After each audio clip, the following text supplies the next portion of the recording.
When you see soldiers camped all around Jerusalem, then you'll know that she is about to be devastated. If you're living in Judea at the time, run for the hills. If you're in the city, get out quickly. If you're out in the fields, don't go home to get your coat. This is Vengeance Day. Everything written about it will come to a head. Pregnant and nursing mothers will have it especially hard. Incredible misery, torrential rage, people dropping like flies, people dragged off to prisons, Jerusalem under the boot of barbarians until the nations finish what was given them to do. It will seem like all hell is broken loose. Sun, moon, stars, earth, sea as an uproar, and everyone all over the world is in panic. The winds knocked out of them by the threat of doom, the powers that be quaking. And then they'll see the Son of Man welcomed in grand style, glorious welcome. When all this starts to happen, up on your feet, stand tall with your heads high. Help is on the way. He told them a story. Look at the fig tree, any tree for that matter. When the leaves begin to show, one tells you that summer is right around the corner. The same here. When you see these things happen, you know God's kingdom is about here. Don't brush this off. I'm not just saying this for some future generation, but for this one too. These things will happen. Sky and earth will wear out, but my words will not wear out. But be on your guard. Don't let the sharp edge of your expectation get dulled by parties and drinking and shopping.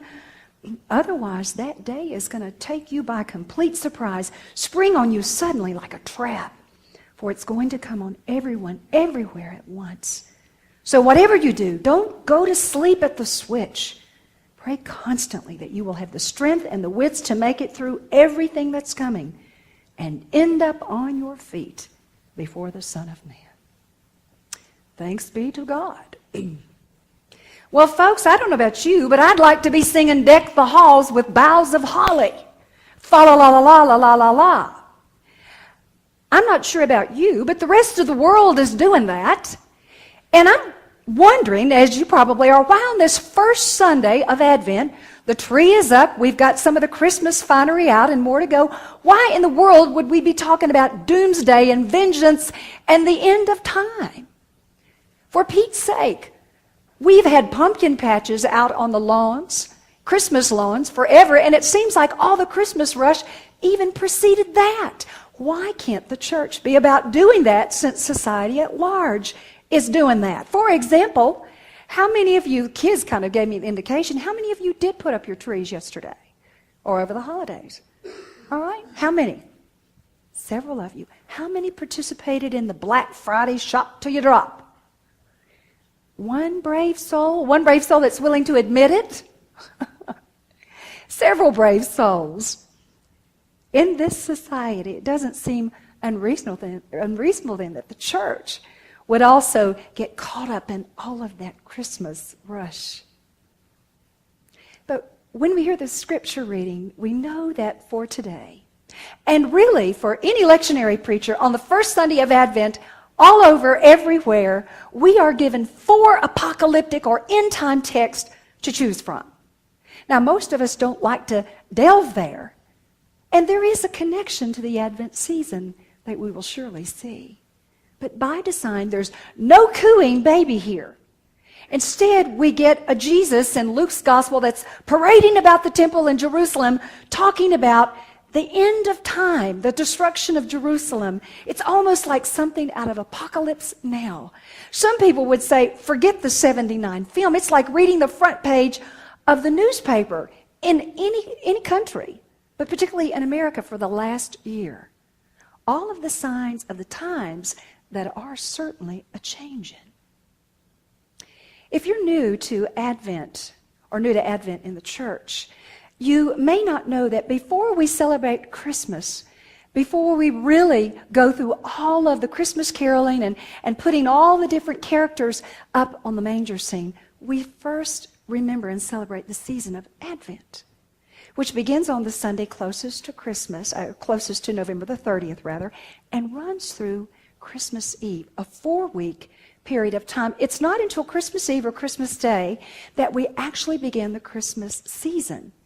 And that carries us through January 6th, Epiphany. If we were doing this liturgically correct, it means that we would not be singing any Christmas carols during the Advent season. And there are some pastors who are sticklers for that. We're going to bend that a little bit because the Christmas carols are so good. We're going to interject them, but not without having some Advent flavor in the midst of it. But we try to stick to the tradition in which we find ourselves.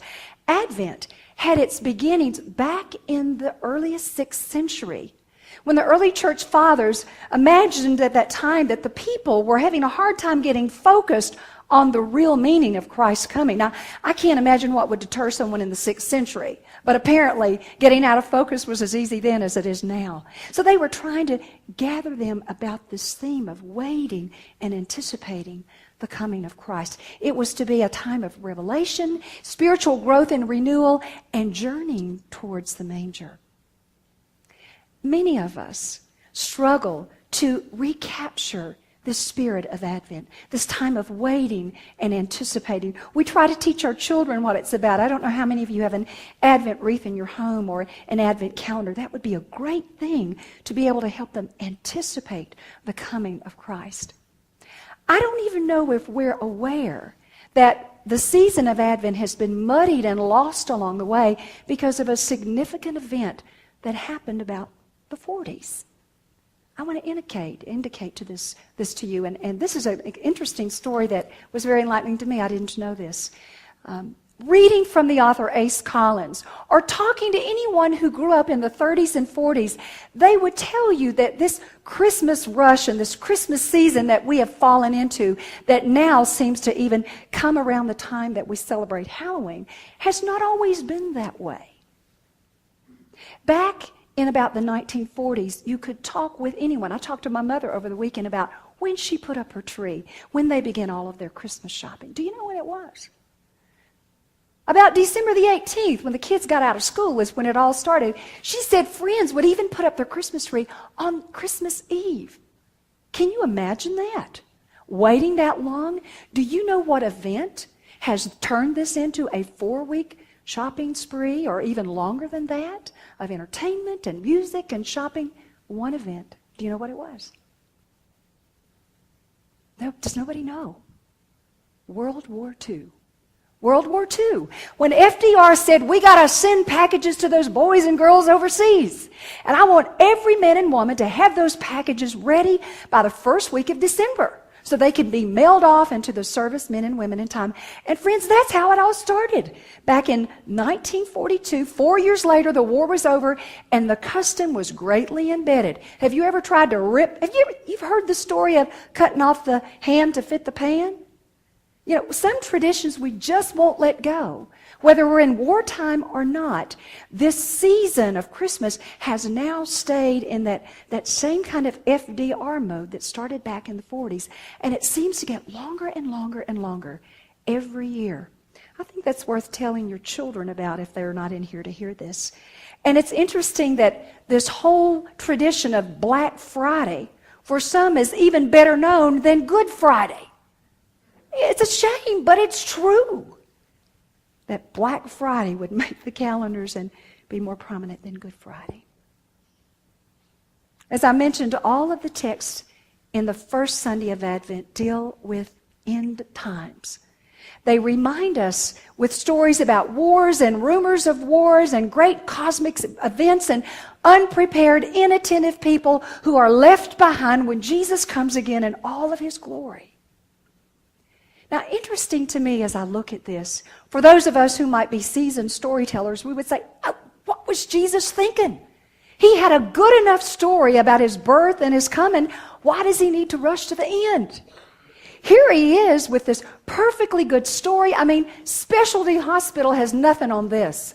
Fresh bed of hay as a place where the baby is laid, and friendly beasts all about, and herald angels singing